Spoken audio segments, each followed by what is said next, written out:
大家好，我係眼碌碌。最近我去咗開平市赤坎2天遊，主要參觀咗開平碉樓同埋赤坎古鎮旅遊景區。首先我去咗祖宅村參觀碉樓。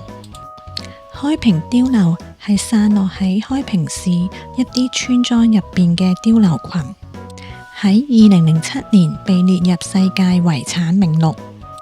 當中有幾個著名嘅村落，而個別嘅景點都有唔同嘅收費。今次我就冇去到一啲收費嘅景點，只係去咗一啲免費嘅碉樓附近度參觀，例如祖宅村內碉樓群保存完好，展現咗中西合璧嘅住宅風格，仲有一個號稱係3A 級嘅星級廁所。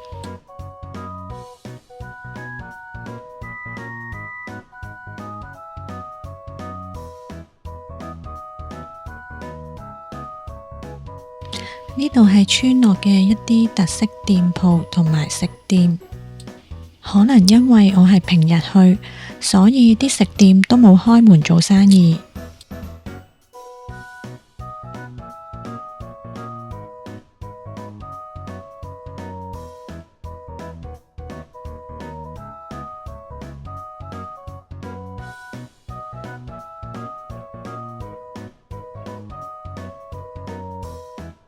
碉樓仲有一個特色，就係有防禦嘅能力，例如碉樓上邊嘅鐵窗都係佢嘅特色之一。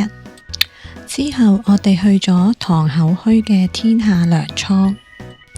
天下糧倉嘅前身係當地嘅糧食儲備中心，而家已經變為一所書店。書店嘅設計係以簡約同純白為主。書籍嘅佈局都有用心設計過。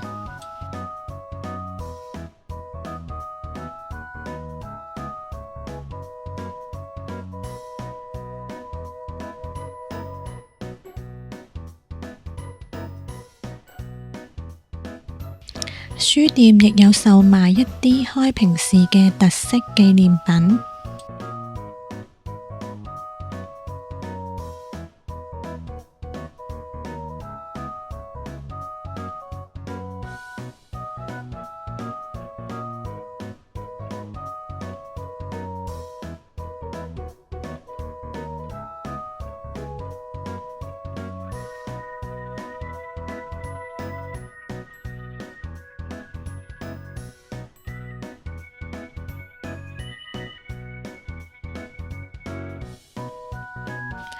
跟住我哋去咗滄東嘅遺產保育基地，主要參觀祠堂同埋碉堡嘅建築。以上幾個地區嘅距離都很近，而我哋係自駕去嘅，所以都好方便。每個景點之間都係幾分鐘車程。當晚我哋就去咗呢一間興華黃鱔飯，喺開平市係出名食黃鱔飯，而我喺大眾點評揾到呢一間，睇落好似唔錯。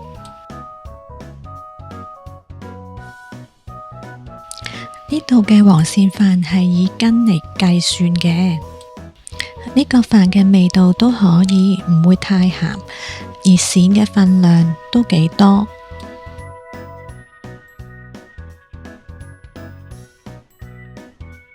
我哋就叫咗客家釀豆腐，豆腐都幾滑，但入邊啲肉就有啲鹹。之後我哋喺揸車返酒店嘅途中，見到有個商場，就食個飯後甜品，咁就完成咗一天啦。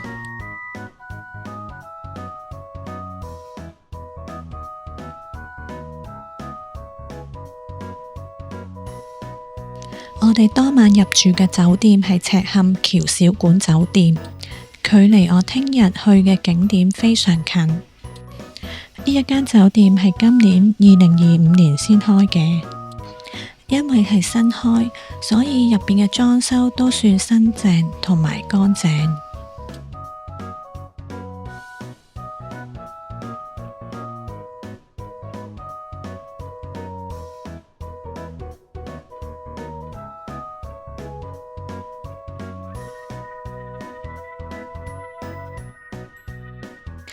到咗第二朝就去食酒店嘅早餐。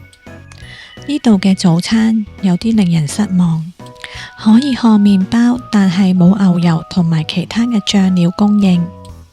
食物嘅質素亦都麻麻，例如炒米粉係完全咬唔落口嘅。但係酒店嘅設計係有特色嘅，係有好多嘅打卡位可以俾我哋影相。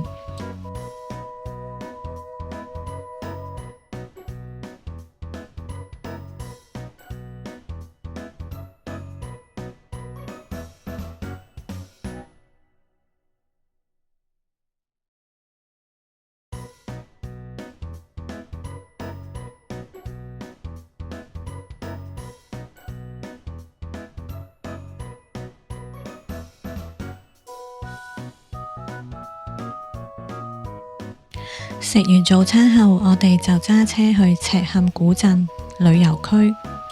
佢係一個主題樂園嘅形式嘅旅遊區。我提前一日喺小程式買咗2人嘅套票，當時2人嘅票係大約260幾蚊人民幣，2人嘅套票係比1人嘅票平嘅。入咗園之後，可以喺小程式入邊預約一啲表演。景區嘅範圍都幾大，如果有長輩或者小朋友，或者大家唔想行咁長嘅路，就可以租呢啲代步車。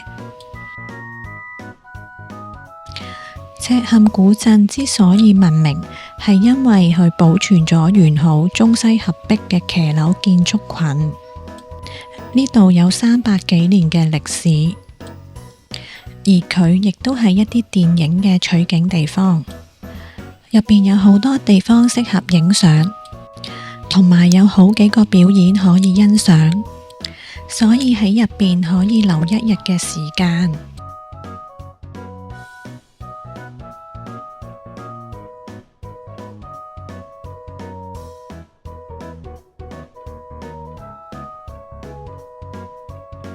入邊可以坐船遊河，不過係另外收費嘅。行咗一陣，我哋中午就去咗呢個河邊嘅氣台茶樓度飲茶。因為係平日，所以冇乜人，就可以揀一啲河邊嘅位置坐啦。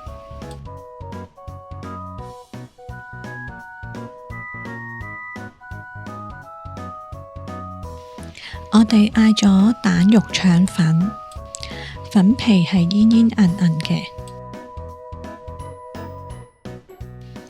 鳳爪、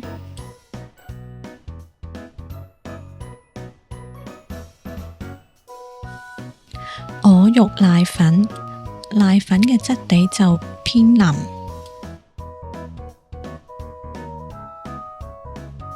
粉果。之後我哋就去睇第一個表演紅色婚禮。嗰一日有好多小朋友跟學校嚟旅行，所以差唔多超過一半嘅入場人呢都係小朋友。之後我哋就周圍慢慢行，去揾一啲景點嚟影下相。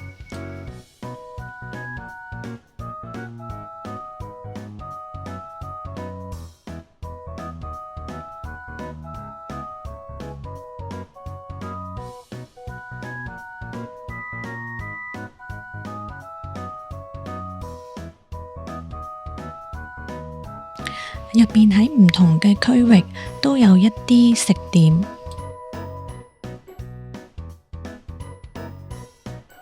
呢間係其中一間幾出名嘅園區酒店——金墟酒店。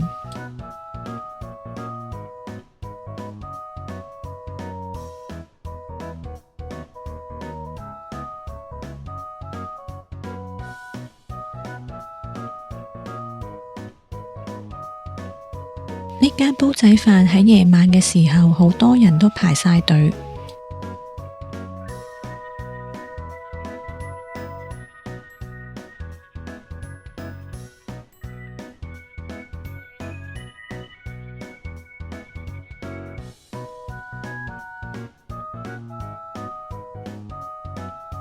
呢個係另外一個表演，叫摩登時代，主要係跳舞嘅表演。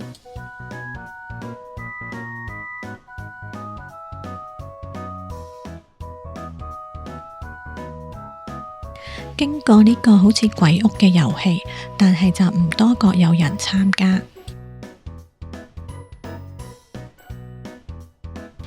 呢個係另外一個表演，係室外嘅劇場，叫啟航，係有啲特技同埋爆破嘅表演。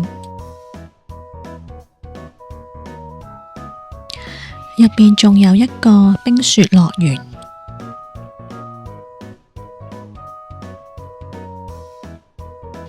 到咗夜晚就有一個聖誕節嘅倒數活動，因為我去嘅時間係聖誕節嘅前幾日，所以就有呢個特別節目。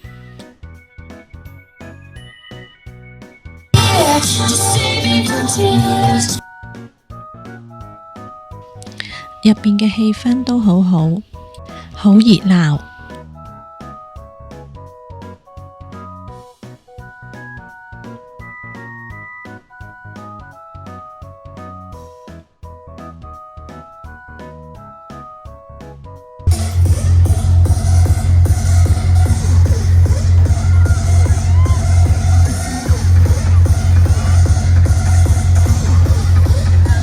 最後我哋睇咗呢個夜晚嘅表演，亦都係室外嘅，有一啲特技同埋爆破嘅表演，亦都有煙花。